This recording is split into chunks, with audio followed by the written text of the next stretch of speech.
तो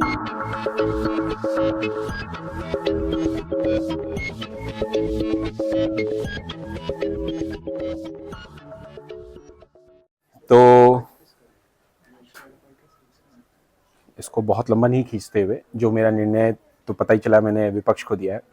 देखो, विपक्ष को निर्णय देने के जो कारण है वो पक्ष के द्वारा किए गए कॉन्ट्राडिक्शंस है और अस्पष्टता है जो क्यूएनए राउंड में डिस्प्ले की गई है। क्योंकि आप डिबेट तो चलो जो चल रही है, तुमने योगाचार विज्ञानवादियों का सदन बनाया, बाद में चल के विपक्ष तुमसे सवाल ये भी पूछता है कि आपने योगाचार विज्ञानवादियों में, उसमें विज्ञानवाद क्या है आपका? जब आप योगाचार विज्ञानवाद की बात कर रहे हो, उसमें विज्ञानवाद क्या है, उसका भी स्पष्ट जवाब नहीं था। तुम जवाब ये दे रहे थे कि अगर एक शब्द पहले लग गया या एक शब्द बाद में लग गया, उससे कोई शब्द डिनाई हो गया, कोई शब्द एग्जिस्ट कर गया, मुझे वो क्लैरिफाई नहीं हुआ। अगर आप योगाचार विज्ञानवाद कह रहे हो तो इस दोनों शब्द का क्या मतलब है और इसमें विज्ञानवाद आप क्यों ऐड कर रहे हो? क्योंकि इंपॉर्टेंट इसलिए हो जाता है क्योंकि एलो ने आते ही विज्ञानवाद की एक परिभाषा दे दी थी कि विज्ञानवाद का मतलब ये होता है पराभौतिक, भौतिक और उसमें एक विशिष्ट ज्ञान का होना। तो उस संदर्भ में फिर आप योगाचार विज्ञानवाद क्यों कह रहे हो, वो बहुत महत्वपूर्ण हो जाता है। उसके बाद जब आप आते हो तो थ्रू आउट द डिबेट में, जब क्यूएनए में भी ये स्पष्ट होता है कि जब आपसे एट्रीब्यूट्स की बात की जाती है तो आपके लिए बहुत कन्वीनियंटली आपसे अगर ये पूछा जाता है तो आप बोलते हो चेतना है, फिर बोला जाता है वो विचार है, फिर आप बोलते हो वो कर्म है, फिर बोला जाता है नहीं कर्म भी विचार है और फिर विचार भी चेतना है। फिर अगेन अगले क्वेश्चन आंसर में अभिनव के साथ जो क्वेश्चन आंसर होता है तो एक माइक्रो ड्रॉपलेट से एक अल्टीमेट ड्रॉप है। तो ये अल्टीमेट ड्रॉप से माइक्रो ड्रॉपलेट्स तक आप कैसे आए हो और ये अपनी जर्नी कैसे कैरी फॉरवर्ड की है और ये जर्नी में चेंजेस कैसे आ रहे हैं, ये माइक्रो ड्रॉपलेट्स क्यों बदल रहे हैं और ये ड्रॉपलेट्स में चेंजेस कैसे आ रहे हैं, वो मुझे स्पष्ट नहीं होता है। एक और चीज जो ये बार बार कह रहे थे, जिसको तुमने खारिज नहीं किया, कि किसी भी चीज के कंसेप्ट के एग्जिस्ट, मतलब कोई चीज मार्क्सिज्म है तो आपको नॉन मार्क्सिज्म भी समझना पड़ेगा कि ये नॉन मार्क्सिज्म है। तुमने उसको कहीं भी खत्म नहीं किया कि हमें मार्क्सिज्म समझने के लिए नॉन मार्क्सिज्म नहीं समझने की जरूरत है। इनफैक्ट जब तुमसे प्रश्न उत्तर पूछा भी जाता है तो तुम बहुत क्लियर मतलब कहते हो कि नहीं मैं तो मार्क्सिस्ट नहीं हूं। तो अगर आप मार्क्सिस्ट नहीं हो तो आपको कैसे पता चला कि आप मार्क्सिस्ट नहीं हो? उसके बाद जब सवाल जवाब पूछा जाता है मार्क्सिज्म को ही लेके, तो मुझे लगता है सबसे बड़ी फैलेसी वहां भी क्रिएट की गई। जब आपसे पूछा जाता है और जिसके वजह से वो अपना प्रोसेस और एंड वाला आर्ग्यूमेंट स्टैब्लिश कर लेते हैं, आपसे कॉन्ट्राडिक्ट करवा लेते हैं कि क्लासलेस सोसाइटी की जब आप बात कर रहे हो और आपका ऑब्जेक्टिव ये है कि क्लास कॉन्फ्लिक्ट ना हो या क्लासलेस सोसाइटी बने, तो क्या आप क्लास को और उसके पूरे थ्योरी के प्रोसेस को है उसको दरकिनार करके क्या आप कंक्लूजन तक पहुंच सकते हो? और क्योंकि वो शुरू से बर्डन ये लेके चल रहे थे, वो उनका क्लेवर एस्पेक्ट था, उन्होंने ये कहा हमारा बर्डन सिर्फ इतना है कि हमको वस्तु नहीं है इस बात को नहीं मानना है, हमें कहना वस्तु भी है, विचार सुप्रीम हो सकता है, विचार अल्टीमेट हो सकता है, लेकिन वस्तु भी है, उसके एग्जिस्टेंस को हम स्वीकार रहे हैं। और उन्होंने कहा तुम्हें ये स्पष्ट रूप से बताना है कि वस्तु नहीं है। अब जो तुम बार बार बोल रहे हो इंप्रेशन, अब इंप्रेशन कहां से आ रहा है तुम्हारा? तुम बोल रहे हो कि बच्चा जो है या अलयवाद या जो भी तुम वो बातें बोल रहे हो, एक बच्चे को कहां से वो इंप्रेशंस क्रिएट हो रहे हैं? वो बच्चा कैसे समझ पा रहा है ये होगा ये नहीं होगा? उनके जो दो सवाल थे उसके भी स्पष्ट जवाब नहीं आए। और आइसोलेशन और नॉन आइसोलेशन और सोसाइटी के मेन स्ट्रीम में रह के समझने वाली बात, अगर एक बच्चा जो आइसोलेशन में जन्मेगा या आइसोलेशन में हमेशा रहेगा और एक बच्चा जो आइसोलेशन में नहीं रहेगा वो सोसाइटी से कनेक्ट करके चलेगा, क्या दोनों में कोई फर्क होगा या नहीं फर्क होगा? और उस फर्क के पीछे ड्राइविंग फैक्टर क्या होगा? क्योंकि वो ये बता रहे हैं कि जो बच्चा आइसोलेशन में रहेगा उसके लिए ड्राइविंग फैक्टर ये है कि वो वस्तुओं से कटके है, और एक बच्चा जो आइसोलेशन में नहीं रहेगा वो बहुत सारी वस्तुओं को फील, टच और उससे इंप्रेशन ले पा रहा है। तो इस बात का जवाब ना होना भी कहीं ना कहीं तुम्हारे केस को मेरे लिए वीक करता है। तो इन चीजों की वजह से जो मेरा जजमेंट है वो मैंने विपक्ष को दिया था। ठीक है, मूल रूप से ये बात थी।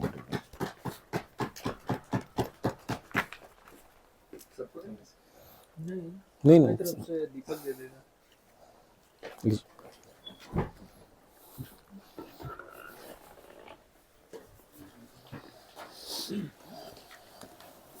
देखिए, डिबेट का एक महत्वपूर्ण पक्ष राजेश भैया अपना बता चुके हैं, तो क्या हुआ क्या नहीं हुआ उससे न जाते हुए सीधा हम वर्डिक्ट की तरफ आते हैं। उसका क्या रीजन रहा उधर जाने का, पक्ष की तरफ जाने का?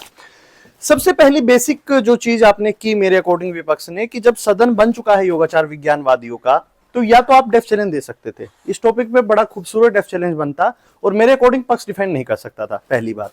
ठीक है, खैर वो आपकी चॉइस थी।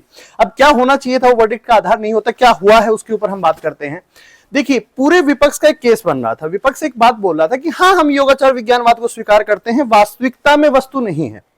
आप जब ये बोल रहे हैं, लेकिन ये हमारा कंक्लूजन है, आप एक दार्शनिक हैं और जब आपने कंक्लूजन दे दिया है और उसके बाद आप बोले उसके लिए तो भी तो वस्तु है, तो कंक्लूजन इनहेरेंटली गलत है। आप ये दो बातें बोल रहे हैं कि मैंने ये कंक्लूजन दे दिया कि वस्तु नहीं है, लेकिन मैंने ये मान के दे दिया कि वस्तु है।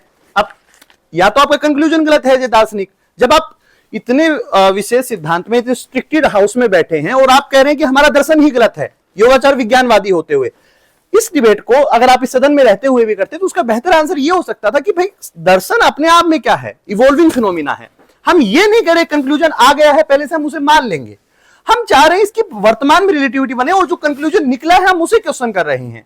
द मोमेंट आप ये एक्सेप्ट करना स्टार्ट कर देते हैं कि इस योगाचार विज्ञानवाद के अनुसार ये वस्तु का कंक्लूजन आ गया कि वस्तु नहीं है, लेकिन ये जानने के लिए वस्तु है। अब ये एक पैराडॉक्स क्रिएट होता है भारतीय दर्शन के अंदर, जब आप कहते हैं कि नेगेशन को थ्रू हम किसी चीज को जानने की कोशिश करते हैं, किसी भी चीज को हम नेगेट करते हैं कि माया क्या है। आपको अगर ब्रह्म को जानना है तो आपको ये जानना पड़ेगा कि ब्रह्म क्या नहीं है। तो इसका अर्थ ये नहीं है कि अगर ब्रह्म एग्जिस्ट करता है और आपने ये जान लिया ब्रह्म क्या क्या नहीं है, तो ये जान लेना अपने आप में इस बात का ये प्रमाण है कि वो चीज नहीं है। अब वो एक कॉन्सेप्ट मात्र है, एक कॉन्सेप्ट था, एक ब्रह्म था। जब आप योगाचार विज्ञानवाद की बात कर रहे थे, आपसे जब क्यूएनए भी पूछा गया, विज्ञान के ऊपर जो बात हुई, चेतना के ऊपर जो बात हुई, तो आपका पूरा विपक्ष का केस इस बात पे बन रहा है कि हमने कंक्लूजन मान लिया, लेकिन हमने कंक्लूजन माना किस आधार पे। तब आपका कंक्लूजन आता है तो उसका एक इनहेरेंट मतलब ये होता है कि ये हमारी रिसर्च की फाइंडिंग्स हैं, अल्टीमेटली हमारे दर्शन की ये फाइंडिंग्स है जो हम आगे पुट कर रहे हैं, इसके ऊपर हमारा वो है। तो इससे पहले जो जो चीजें गलत हुई, एक रिसर्च आप करते हैं या फिर एक दर्शन जब आप देते हैं, जो भी उसमें चीजें गलत होती जाती है आप उसे रिफाइन करते जाते हैं, उसे हटाते जाते हैं। आप ये नहीं बोलेंगे मैंने एक गलत चीज हटाई थी, वो थी।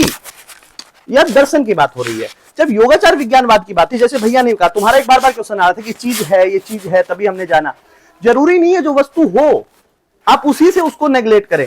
जब आप योगाचार विज्ञानवाद की बात करते हैं तो उसके अंदर 3 प्रकार की रियलिटी की वो बात करते हैं जो आल्य विज्ञान से रिलेट करते हैं। बुद्धिज्म का दर्शन है तो इसके अंदर थोड़ा बुद्धिज्म का बैकग्राउंड वहां से स्टार्ट होना चाहिए था कि हर चीज क्षणिक है, कुछ भी परमानेंट नहीं है। और आप जब बौद्ध दार्शनिकों के सदन में आ रहे हैं, योगाचार विज्ञानवाद अल्टीमेटली बुद्ध की एक श्रेणी में आ रहा है, तो वहां पर आपको इस बात को मानना पड़ेगा कि हर चीज क्षणिक है, जो हर क्षण परिवर्तन हो रही है। तो अल्टीमेटली आपकी जो डिबेट ऑफ लाइन है, कहीं ना कहीं आप टेबुला रासा लेके आ रहे थे, कांट का नोमना फिनोमिना का कॉन्सेप्ट लेके आ रहे थे। तो ये आउट ऑफ बर्डन डिबेट है, हाउस के अंदर डिबेट नहीं है आपकी। और बार बार उसी बात पे क्वेश्चन भी हो रहा था कि योगाचार विज्ञानवाद के अंदर जब आप कंक्लूजन मान ही चुके हैं और फिर वो चीजों को आप एग्जिस्ट करवा रहे हैं, वो चीजें प्रॉब्लमेटिक होती है। दोनों वक्ताओं से बार बार यही क्वेश्चन आ रहा था। आप बोल रहे थे कि मैं क्रिकेट को जान रहा हूं, सब कुछ जायज है, लेकिन अगर इतनी दिक्कत थी योगाचार विज्ञानवाद से, आप कोई डिबेट मानना नहीं चाहिए था। या तो कंक्लूजन ये है, बोले कि हम कंक्लूजन पे काम कर रहे हैं ना, हम चेंज कर लेंगे दर्शन। हर दर्शन का अपने आप में एक योगाचार विज्ञानवादी दार्शनिक होने के प्रति आपकी ये एक रिस्पॉन्सिबिलिटी बन सकती है कि आप जो चीजें दर्शन में कमियां रही हैं वो सुधार करें। जैसे बुद्ध दर्शन में होता गया, 4 संप्रदाय बने, योगाचार विज्ञानवाद बना, अपने आप में इसके अलावा जो माध्यम शून्यवाद है, दर्शन आता गया, चीजें इवॉल्व हो रही हैं, हम चेंज कर सकते हैं चीजों को। आपको उस पर जाना चाहिए था, लेकिन जैसे ही मोमेंट आप बोलते हैं कि कंक्लूजन है और जो चीजें हैं, तो अब इसके अंदर ये सर्कुलर लोब बनता जा रहा है। जो चीजें गलत हो गई वो भी हैं। भाई अगर है तो गलत कैसे हो गई? इनहेरेंट ये चीजें एक दूसरे को, जो आपके पूरे केस को कमजोर कर देती हैं। जब विपक्ष का एक केस ही नहीं बचता योगाचार विज्ञानवाद में, तो थोड़ा सा मुश्किल हो जाता है। इसी वजह से मेरा जो वर्डिक्ट था वो पक्ष की तरफ था, क्योंकि योगाचार विज्ञानवाद का जब आप बेसिक कंक्लूजन एक्सेप्ट कर रहे हैं तो फिर वो तो अपने आप में इनहेरेंटली ये मानता है योगाचार विज्ञानवाद केवल चेतना है। चेतना एक आल्य विज्ञान से आती है, उसके इंप्रिजन आते हैं। दूसरी जो बड़ी दिक्कत थी आपकी डिबेट में, आप जो वेस्टर्न कॉन्सेप्शन ऑफ फिलोसफी लेके चल रहे थे कि इनेट का मतलब है कि पैदा होते आ जाना, जो आपका बच्चे का क्वेश्चन था वो था, उनका बार बार आ रहा था कि आल्य विज्ञान में इंप्रेशंस है, वहां से आ रहा है। तो उन सब चीजों के कारण जो मेरा वर्डिक्ट है वो पक्ष की ओर है। कोई क्वेश्चन हो तो आप पूछ सकते हैं। क्वेश्चन नेक्स्ट के दौरान चैलेंज बनता है।